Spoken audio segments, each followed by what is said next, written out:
Наша семья любит отдыхать недалеко от города Судак, примерно в 12 километрах. Это местечко близ мыса Меганом. Меганом – одно из самых солнечных и теплых мест в Крыму. Примерно 114 дней в году длится купальный сезон. В летние месяцы случаются дни с осадками, но это примерно 2 или 3 дня. Длина береговой линии примерно 16 километров. 4 отдельных мыса объединяются в одно целое. Здесь Рыбачий, Бугас, Толстый и Меганом. Можно заметить причудливую береговую линию между равнинным восточным и мелкоскалистым центральным регионом. Меганом – это даже не скала, а целый полуостров, где-то посередине между Судаком и Феодосией. Он глубоко выдается в Черное море. Со стороны моря полуостров имеет ландшафт со скалистыми склонами, а его противоположная часть уже гораздо более спокойная, с невысокими холмами, террасами и оврагами. Пляжи Меганома не имеют четких очерченных границ. Тем не менее, пляж вблизи мыса Меганом обычно многолюден. Поэтому туристам можно рекомендовать пляжи в бухте Бугас или бухте Капсель. Все пляжи на острове абсолютно бесплатные, большей частью дикие, но иногда можно встретить оборудованные лежаками и зонтиками участки. Местные пляжи усыпаны мелкой галькой, но есть и песчаные. Это в основном там, где любят отдыхать семьи с маленькими детьми. Кроме того, имеются огромные валуны, крупные каменные глыбы. Это место к себе привлекает дайверов. Море порадует кристально чистой водой, сквозь которую одно удовольствие исследовать подводный мир, что мы и сделали. Можно увидеть всяческих рыбок, крабов, особенно интересное дно, которое образовано различными валунами. Здесь есть подводные пещеры, гроты, лифты, но мы туда не плавали, поскольку навыков подводного плавания у нас нет. Здесь даже есть кладбище затонувших якорей. С горных вершин будут открываться очень красивые виды на море и обосновавшиеся в долине небольшие поселки. Отдыхающий может заметить, что имеется место для парковки автомобиля. И автомобили здесь абсолютно не мешают отдыхающим, потому что они находятся на достаточной высоте. Имеются торговые точки, где готовят очень вкусные чебуреки. Имеются всегда прохладительные напитки. Для любителей пива тоже есть чем поживиться, полакомиться.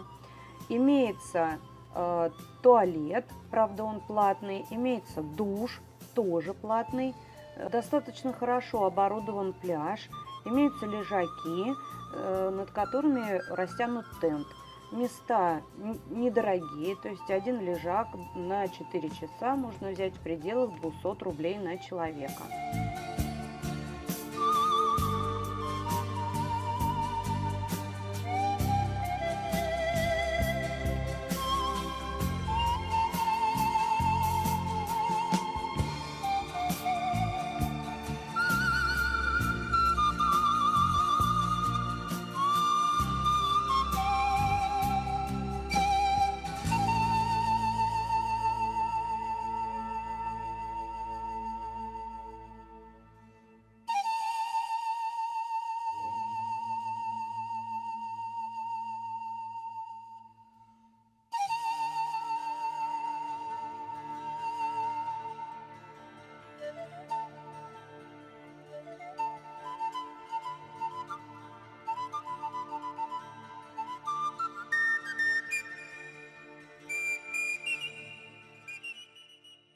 Медуза аурелия, она же ушастая медуза, очень широко распространена как морской обитатель.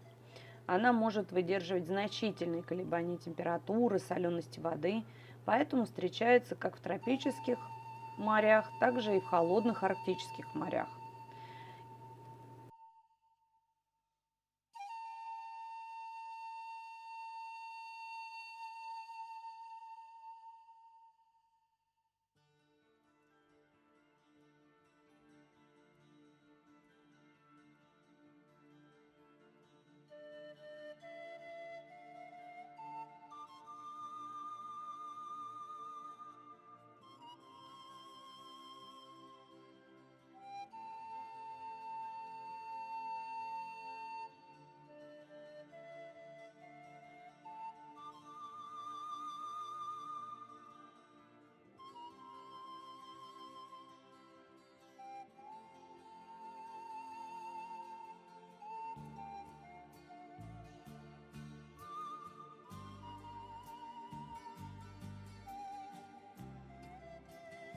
Грибневики – это очень распространенный тип морских животных. Особенность грибневиков – это продольные гребни из ресничек, которые они используют при плавании. Грибневики самые большие среди передвигающихся при помощи ресничек животных. Их размеры могут колебаться от нескольких миллиметров до 1,5 метров. Тела состоят из желеобразной массы.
Перед вами корнирод, одна из самых красивых медуз в мире. Она имеет большой купол, достигающий полуметра в диаметре, с 8 похожими на гирлянду щупальцами, прикосновение к которым может вызвать довольно сильный ожог.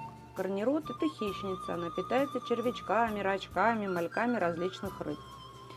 Корнироды отличаются тем, что у них отсутствует единый центральный рот. Его роль исполняет 8 длинных корневидных рук, которые связаны между собой многочисленными отверстиями в систему каналов. Внешние, так называемые руки, напоминают корни и стебли морских растений. Отсюда и столь необычное название – корнирод. Щупальцев нет совсем. Медузы-корнироды – прекрасные пловцы. В отличие от своих сородичей, они могут перемещаться в любом направлении.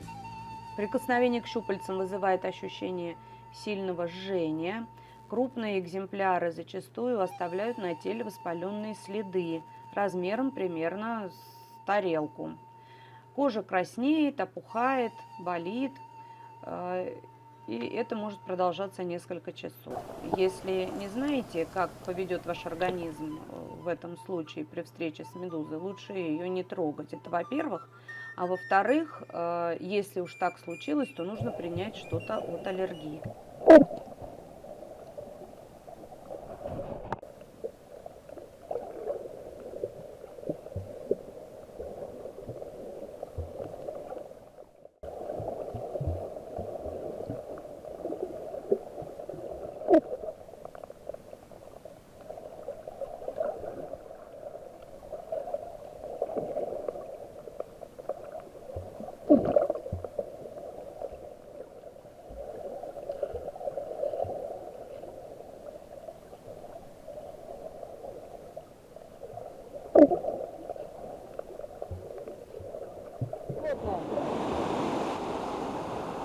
Привет, наконец-то позвонил. Как ты там, будь здоров, как у вас дела? Помню все.